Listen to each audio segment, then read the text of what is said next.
નમસ્તે વિદ્યાર્થી મિત્રો, હું ઝાલા સર આના સેશનમાં તમારું સ્વાગત કરું છું. વિદ્યાર્થી મિત્રો, આજે આપણે સ્ટાન્ડર્ડ 11 આજે આપણે રાઇટિંગ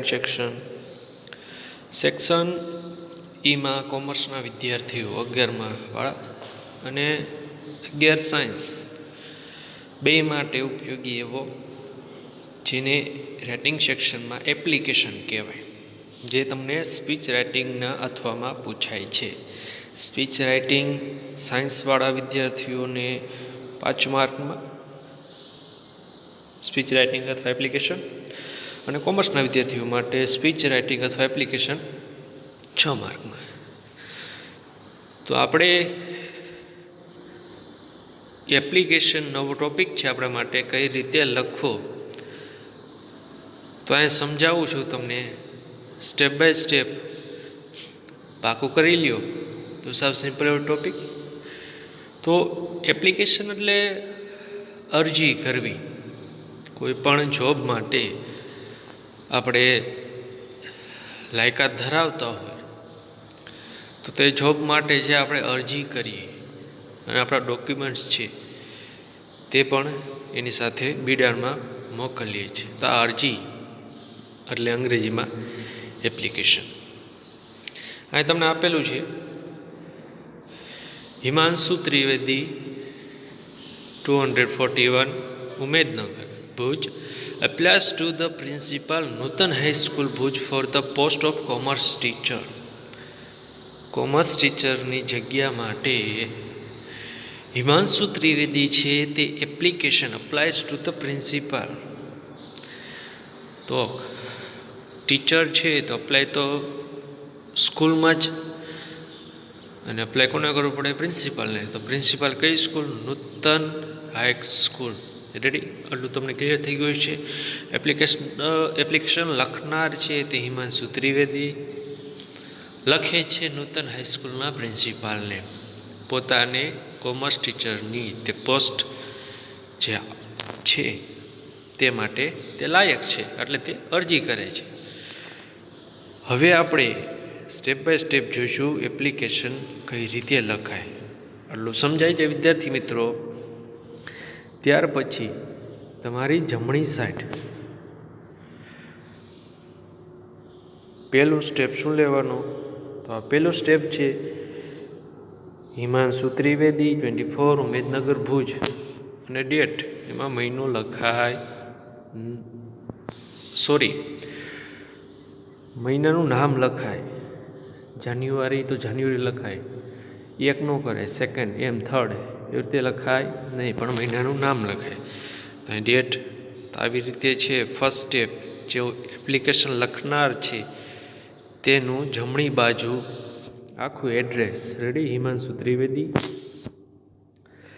24 ઉમેદનગર ભુજ, અને ડેટ પણ આપેલી છે 20th મે 22th મે 22nd મે, એ ભૂલ થાય છે. ત્યારબાદ કોને લખવાનો છે? તો સેકન્ડ સ્ટેપમાં કોને લખવાનો છે તે આપણે ટુ પ્રિન્સિપલ. એ સેકન્ડ સ્ટેપ કઈ બાજુ લખશો? તો કે ડાબી બાજુ. સેકન્ડ સ્ટેપ ટુ પ્રિન્સિપલ નૂતન હાઈસ્કૂલ ભુજ. રેડી? નૂતન હાઈસ્કૂલ ભુજ, આ તમારું સેકન્ડ સ્ટેપ. પહેલું સ્ટેપ તમારું શું થશે? જે તમારી જમણી બાજુ લખનારની એડ્રેસ. સેકન્ડ સ્ટેપ જ્યાં મોકલવાનું છે તેનું એડ્રેસ. રેડી? બે એડ્રેસ તમને આપેલી સૂચનામાં હશે. તો એપ્લિકેશનની શરૂઆત આવી રીતે થાય. ત્યારબાદ થર્ડ સ્ટેપ તમારું છે સબ્જેક્ટ. સબ્જેક્ટ એક લાઈન છોડીને વચ્ચે, હાસ્યાથી દૂર વચ્ચે જો કેવી રીતે લખેલું છે પાકો કરી લેજો. એને એપ્લિકેશન ફોર આખું ઉપર જ આપેલું છે, તો પોસ્ટ ઓફ કોમર્સ ટીચર છે ને, પોસ્ટ ઓફ કોમર્સ ટીચર. તો સબ્જેક્ટ છે તમારો N application for the post of commerce teacher. શેના માટે એપ્લિકેશન આપે છે? તો પોસ્ટ શેની જગ્યા છે? તો કોમર્સ ટીચરની. આ તમારું થર્ડ સ્ટેપ થયું. ફોર્થ સ્ટેપ તમારું ઉદ્બોધન. તો રિસ્પેક્ટેડ સર, આ તમારું 4th સ્ટેપ છે ડાબી બાજુ. ત્યારબાદ આ પેરેગ્રાફ છે જે તમારે પાકો કરી લેવાનો છે અને આ એપ્લિકેશન અત્યારે ભણાવું છું તમારે તમારી ગ્રામરની બુકમાં લખી લેવાનો છે. આ જ પેરેગ્રાફ તમે પાકો કરી લ્યો એક્ઝામમાં લખો તો જ ચાલે. A response to your advertisement. Advertisement એટલે તમારી જાહેરાતની જે મને પ્રાપ્ત થઈ ભુજ સમાચારમાં જે મને મળી તેના પ્રત્યુત્તર રૂપે આઈ વિશ ટુ અપ્લાય. હું અપ્લાય કરવા ઈચ્છું છું ફોર ધ સેમ પોસ્ટ. આ જગ્યા માટે my personal details R given below. આ જ પેરેગ્રાફ છે તમે કોઈ પણ એપ્લિકેશન હોય તમે લખી શકો છો. અહીંયા તમે સમાચાર પત્ર ધ ટાઈમ્સ ઓફ ઇન્ડિયા, સંદેશ, દિવ્ય ભાસ્કર લખી શકો છો. ઓટો ફેરફાર તમે કરી શકો છો. બાકી પેરેગ્રાફ આમનામ રહેશે. આ છે 5th સ્ટેપ. સ્ટેપના ક્રમ યાદ રાખતા જજો. ત્યારબાદ તમારે લખવાની હોય છે પર્સનલ ડિટેલ્સ. એ વ્યક્તિની પર્સનલ ડિટેલ્સ એમ કરીને પોઈન્ટ પાડીને હાસ્યા તરફ પર્સનલ ડિટેલ્સ. પર્સનલ ડિટેલ્સમાં શું શું લખશો તો ફૂલ name Himanshu Trivedi, address as above. As above એટલે ઉપર જે આપણે લખેલું પહેલું જ સ્ટેપ, બરાબર ને, ડાબી બાજુ જમણી બાજુ તે જ એટલે ઉપર મુજબ થાય. બર્થ ડેટ છે અહીંયા 1996. વિદ્યાર્થી મિત્રો અત્યારે કરંટ છે 21 ચાલે છે એટલે બર્થ ડેટ છે એવી લખવી કે જેથી કરીને બધી ડિગ્રી પૂરી થઈ જાય. કારણ કે 1 થી 12 ભણો એના 12 વર્ષ થાય. 5 વર્ષે આપણે બેસીએ ભણવા એટલે 17 વર્ષ રેડી ને. 5 વર્ષે આપણે ભણવા બેસીએ, 1 થી 12 ભણીએ, 12 ને 5 એ વર્ષ 17. કોલેજના 3 વર્ષ એટલે કે 20. બીજી ડિગ્રી માસ્ટર ડિગ્રીના 2 વર્ષ એટલે 22 અને બીએડના 2 વર્ષ 24. તો રેડી ને. અત્યારે 2021 ચાલે છે એટલે બર્થ ડેટ છે મારી વાત સમજાય છે ને. 2021માંથી 24 તમારે બાદ કરવાનું, 24, 25. હવે જે આ 1960 છે ને 1996 તે રેડી છે. તો તમે ગમે ત્યારે બર્થ ડેટ લખો ગમે એ વ્યક્તિની તો આવી જ લખવી તમારી એક્ઝામમાં. કારણ કે 2000 લખશો તો સમજાય છે ને મારી વાત. 2000 લખશો તો હાલના સમયમાં છે તેનો કોર્સ પૂરો ન થયો, કોર્સ ન પૂરો થયો એની પાસે લાયકાત ન હોય તો એપ્લાય કરી શકે નહીં. અહીંયા ભૂલ થાય તો એ ભૂલ થવી ન જોઈએ. બાકી બધું સ્ટેપ બાય સ્ટેપ જ છે. ભૂલ ક્યાં થાય તો બર્થ ડેટમાં. એ બર્થ ડેટમાં ભૂલ ન કરવી. ત્યારબાદ નેટિવ પ્લેસ, જ્યાં રહે છે તે સ્થળ. નેટિવ પ્લેસ તેનું અહેમદાબાદ. મધર ટંગ મતલબ માતૃભાષા ગુજરાતી. અધર લેંગ્વેજ જે જાણતા હોય તે ઇંગ્લિશ, ગુજરાતી, હિન્દી. હોબીઝ શોખ ધરાવતા વિષયો રીડિંગ ને ટ્રાવેલિંગ. સારું જ લખાય. વાંચવું ગમે છે, મુસાફરી કરવું ગમે છે. અને જેન્ડર અહીંયા હિમાંશુ ત્રિવેદી મેલ. ગર્લ હોય તો શું કરવાનું આગળ એફી લગાડી દેવાનો ફિમેલ. પર્સનલ ડિટેલ પૂરી થયા પછી એક લાઈન છોડીને આપણે એની એજ્યુકેશનલ ડિટેલ્સ લખશું. એજ્યુકેશનલ ડિટેલ્સમાં તમારે પહેલાં એક ટેબલ બનાવવાનું છે. ભલે ન બનાવ્યું નંબરમાં 1 2 3 4 5 આપી દેવાના. ત્યારબાદ એક્ઝામ, ત્યારબાદ યર, ત્યારબાદ રિઝલ્ટ લખીને પહેલી એક્ઝામ કઈ પાસ કરી હોય ખબર જ છે, એસએસસી. તો એસએસસી 96માં જન્મ થયો. 96માં જન્મ થયો તો 96 ને 15 2011 રેડી ને. ભૂલ થાય નહીં, યરમાં ભૂલ ન થાય. બર્થ ડેટ એવી લખવી 2000 લખી હોત તો સમજાય છે ને મારી વાત. અહીંયા સમજાઈ ગઈ. તો એ પ્રમાણે બર્થ ડેટ 15 વર્ષ 96ની બર્થ ડેટમાં નાખો તો પાસિંગ યર કેટલું થયું એસએસસીનું 2011. રિઝલ્ટ છે વ્યવસ્થિત લખવું, એ પર્સન્ટેજ આપેલા છે. ત્યારબાદ એચએસસીના 2 વર્ષ હોય. કેટલા વર્ષ હોય? 2 વર્ષ. તો અહીંયા ભૂલ છે. પાસિંગ વર્ષ કેટલા થશે? 2013, બરાબર ને. ભૂલ છે. રિઝલ્ટ આપી દીધેલું છે. ત્યારબાદ કોલેજ સાયન્સ કરેલું હોય તો તમે BSc બી કરો, આર્ટ્સ કરેલું હોય તો BA કરો, અને કોમર્સ કરેલું હોય, 12 કોમર્સ કરેલું તો BCom થાય છે college. Bachelor of arts BA, bachelor of commerce BCom. આગળ તો BComના 3 વર્ષ, એટલે આપણે 2013 લખેલું હતું ને 12માં, તો અહીં 3 વર્ષ નાખો એટલે કેટલા થશે? 2016. અહીં ભૂલ છે, મિસ્ટેક સુધારજો. 2016. ત્યારબાદ રિઝલ્ટ જે આવે તે જ. માસ્ટર ડિગ્રીના 2 વર્ષ હોય તો 16 ની 2 18 થાય. રિઝલ્ટ વ્યવસ્થિત ને સારું લખવું. અને ટીચરની લાયકાત માટે આ ડિગ્રી બહુ જ ઇમ્પોર્ટન્ટ છે. એટલે બીએડના પણ 2 વર્ષ છે, એટલે 2020. હાલમાં 2021 રેડી. 2020માં ચોથા 5મા મહિનામાં તેના હાથમાં ડિગ્રી આવી જાય, અને અત્યારની હાલના સમયમાં 2021 છે તો એપ્લાય કરી શકે. તો બર્થ ડેટ શું કામ એવી રીતે લખવી? 96 ત્યારબાદની લખવી, 2000ની એવી ન લખવી બર્થ ડેટ. સમજાઈ ગયું મારી વાત? કારણ કે તમે જ્યાં એજ્યુકેશનલ ડિટેલ્સ દેખાડશો તેમાં લોચો થાય છે. એટલે બર્થ ડેટ છે હંમેશા 96 અથવા 96ની 94 95 તેવી રાખવી. તે પ્રમાણે છે એજ્યુકેશનલ ડિટેલ્સ છે, અને પાસિંગ યરમાં છે તમને કંઈ તકલીફ પડે નહીં. સમજાઈ ગયું? એજ્યુકેશનલ ડિટેલ્સ એટલે શું? 2 એક્ઝામ તો આવે જ, SSC HSC બધામાં આવશે, પણ જે પોસ્ટ પ્રમાણે હોય એ પોસ્ટ પ્રમાણે આવશે. 90% તમારે તમારા કોમર્સ સ્ટ્રીમ પ્રમાણે, અને સાયન્સવાળાને સાયન્સના સ્ટ્રીમ પ્રમાણે. નવો લીથો લીધો હોય ગ્રામરનો તો એમાં પોસ્ટ આધારિત ડિગ્રીઓ આપેલી છે, તો એ ટેબલ પાકો કરી લો. નવો લીથો કોઈ વસાવ્યો હોય તમે એપ્લિકેશનનો ટોપિક જોજો. એમાં એજ્યુકેશનલ ડિટેલ્સમાં જે આપણે પોસ્ટ જે હોય એની જુદી જુદી ડિગ્રી આપેલી છે. બીએડ છે શિક્ષક માટે છે, બીએડ બધામાં આવે નહીં. ચાલો આગળ. ત્યાર પછીનો સ્ટેપ એક્સપિરિયન્સ. એક્સપિરિયન્સ એટલે અનુભવ. અનુભવની વાત કરીએ તો અનુભવ I have been serving in HL arts and commerce college Ahmedabad for last 2 years.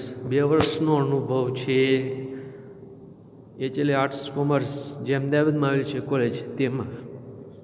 તો એક્સપિરિયન્સ છે આ સેન્ટેન્સ યાદ કરી લો. I have been serving for last 2 years. પછી તમારે જે પણ પોસ્ટ પ્રમાણે હોય તે પોસ્ટનું, કંપનીના સેલ્સમેન તરીકે જતા હોય ત્યાં સ્કૂલનો આવે, કંપની આવે. સ્કૂલની વાત થાય છે ટીચરની, એટલે સ્કૂલ કોલેજનું મેન્શન અહીંયા થાય. એક્સપિરિયન્સ બાદ એક્સપેક્ટેડ સેલેરી. તો એઝ ગવર્મેન્ટ રૂલ, જેના માટે આપણે નોકરી કરી છીએ, સેલેરી લખો, પણ એઝ ગવર્મેન્ટ રૂલ અથવા as company rule, as school rule. તો આ ગવર્મેન્ટ રૂલ લખેલું સાચું છે, પણ સ્કૂલ રૂલ લખો તો પણ સાચું. સીધા 25,000 એમ લખી દેવાય નહીં, કારણ કે સીધા 25,000 લખી દો અને એ વિષયવાળાને ખાલી 15,000 દેતા હોય તો તમારી એપ્લિકેશન છે એ રિજેક્ટેડ થાય ને, કે આ વ્યક્તિને બીજો વ્યક્તિની એપ્લિકેશન આવે તો એને જોવી, એને પ્રાયોરિટી આપી, આ કારણ કે વધારે પૈસા માગે છે. તો એ સ્કૂલ રૂલ એમ લખાય, અથવા એઝ ગવર્મેન્ટ રૂલ. રેડી. ત્યારબાદ રીઝન ફોર અપ્લાય. શા માટે તમે અપ્લાય કરો છો? તો કે for benefit of native place. જ્યાં સ્થળના રહેઠાણને નજીક હોય તે માટે, કારણ કે તેને છે નજીક થાય છે, તે સ્થળનો વતની છે, ત્યાંથી નજીક પડે તેમ જ કરે ને. આપણે કેમ ટંકારા નજીક પડે, ટંકારા નજીક પડતું તો આપણે મોરબી લઈ જોબ ન લઈ, તેવી રીતે નેટિવ પ્લેસ એટલે તે થકી.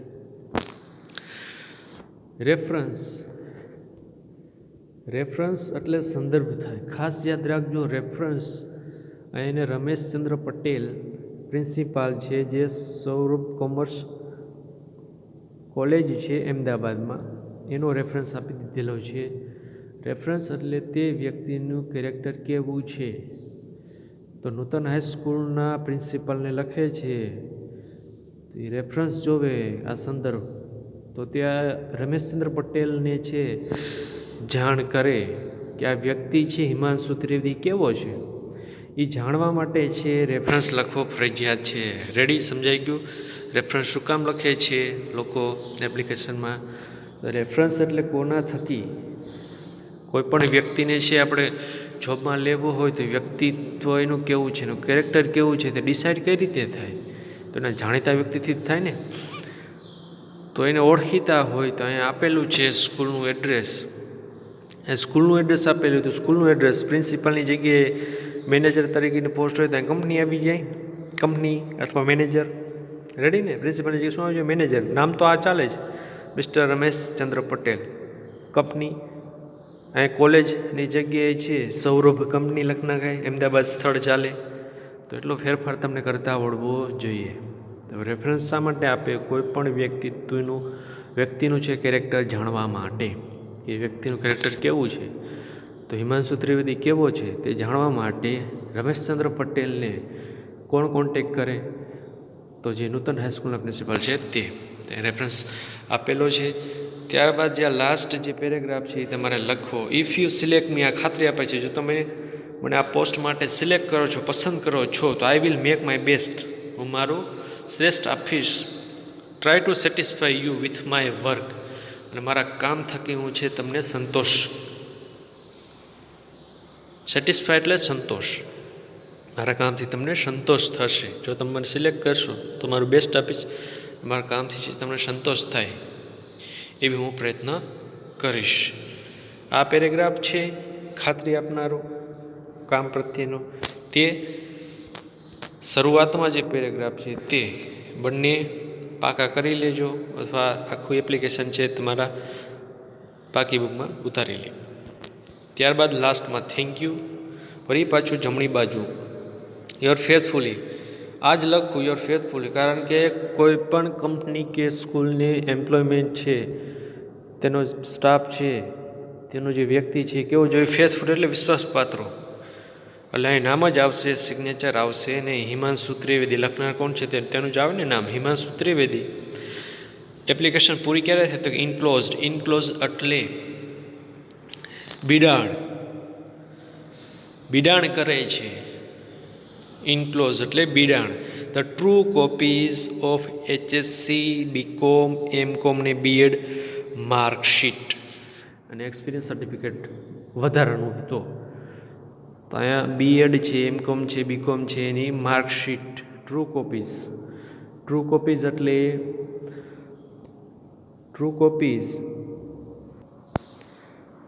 કોપીઝ એટલે તમે તમારી રિઝલ્ટની ઝેરોક્ષ કરાવીને એ ઝેરોક્ષ તમે કોઈ પણ સંસ્થાના પ્રિન્સિપાલ, કોઈ હોદ્દેદાર હોય એ સંસ્થાના સ્ટેમ્પ મારીને એની સિગ્નેચર હોય એટલે ખ્યાલ આવે કે આ જે ઝેરોક્ષ છે તે ખાતરી કે આમાં કોઈ આ રિઝલ્ટમાં છે છેડા થયા નથી, આ ટ્રુ છે, આ સાચું છે. એટલે છે એ ટ્રુ કોપીઝ કહેવાય. ટ્રુ કોપીઝ એટલે ફક્ત એટલું જ, તમારા રિઝલ્ટની જે કોપીઝ મોકલો છો ઝેરોક્ષ કરીને, તેના ઉપર કોઈ પણ સંસ્થાના પ્રિન્સિપાલના, તે સંસ્થાના સિક્કા હોય, સ્ટેમ્પ પેપર, અને તેની સિગ્નેચર હોય એટલે તે ટ્રુ કોપીઝ કહેવાય. તો ઇનક્લોઝ એક્ઝામના રિઝલ્ટની ઝેરોક્ષ મોકલવી પડે ને. આ બધી એક્ઝામ છે એજ્યુકેશનલ ક્વોલિફિકેશનની, HSCની ને HSC, MCom. રેડી? તો લાસ્ટમાં છે તમારો ઈમેલ અહીંયા પૂરો થાય. ન સમજાણું હોય તો મને વોટ્સઅપ પર મેસેજ છોડી દેજો. આ એપ્લિકેશન છે સાયન્સ વિદ્યાર્થીઓને 5 માર્કમાં સ્પીચ રાઇટિંગ નાથવામાં, કોમર્સના વિદ્યાર્થીઓને સ્પીચ રાઇટિંગ નાથવામાં પણ 6 માર્કમાં. આપેલી સૂચના સમજવી. લખનાર છે તે જમણી બાજુ, જેને મોકલવાનું છે સેકન્ડ સ્ટેપ તેનું એડ્રેસ ડાબી બાજુ. ત્યાર પછી સબ્જેક્ટ, ત્યાર પછી છે ઉદ્બોધન એટલે રિસ્પેક્ટેડ સર, ત્યાર બધી છે જે પેરેગ્રાફ પછી પર્સનલ ડિટેલ્સ, ત્યારબાદ એજ્યુકેશનલ ડિટેલ્સ, ત્યારબાદ experience, expected salary, reason for apply, reference, ખાતરી આપતો પેરેગ્રાફ. ધન્યવાદ, થેન્ક યુ કહે છે યોર ફેથફુલી હિમાંશુ ત્રિવેદી. ઇનક્લોઝ ત્યારે તમારું એપ્લિકેશન પૂરી થાય છે. લોચો ક્યાં ન કરવો બર્થ ડેટમાં. શું કામ? કારણ કે તમે જે પાસિંગ યર લખો છો તમારા એજ્યુકેશનલ ડિટેલ્સમાં, જે પાસિંગ યર લખો છો તે વ્યવસ્થિત લખાય. ભૂલ અહીંયા થાય, બેઠો વ્યવસ્થિત સમજવાનું. ભૂલ ક્યાં પડશે તો અહીંયા ડેટમાં અને ત્યારબાદ જે પોસ્ટ હોય જુદી જુદી તેની ડિગ્રી, જે ડિગ્રી તમને ટીચરની છે એટલે ડિગ્રી આપણે આવી લખેલી છે BCom MCom BEd. બીજી પોસ્ટ હોય તેના માટે શિક્ષણ કેટલું જરૂરી છે, કેટલી ડિગ્રી જરૂરી છે, તો એ પોસ્ટ માટે તમને લિથામાં એપ્લિકેશનના ટોપિકમાં આખું ટેબલ આપેલું છે, તે જોઈ લેવું. વિદ્યાર્થી મિત્રો, આજે આપણે એપ્લિકેશન થોડી માહિતી મેળવી. ન સમજાણું હોય મેસેજ કરવો. અને આ એપ્લિકેશન છે તમારે શેમાં લખી લેવી? તમારી પાકી બુકમાં એપ્લિકેશન લખીને ત્યારબાદ જે લીથો છે નવું એડિશનમાં જે છે એપ્લિકેશન, કારણ કે એક જ વર્ષ થયું અને આવ્યું હોય, નવા એડિશનમાં આ પોસ્ટ માટેની જુદી જુદી ડિગ્રી છે એનું ટેબલ પણ તમારે પાકી બુકમાં લખી લેવાનું છે. રેડી? ચાલો, થેન્ક યુ.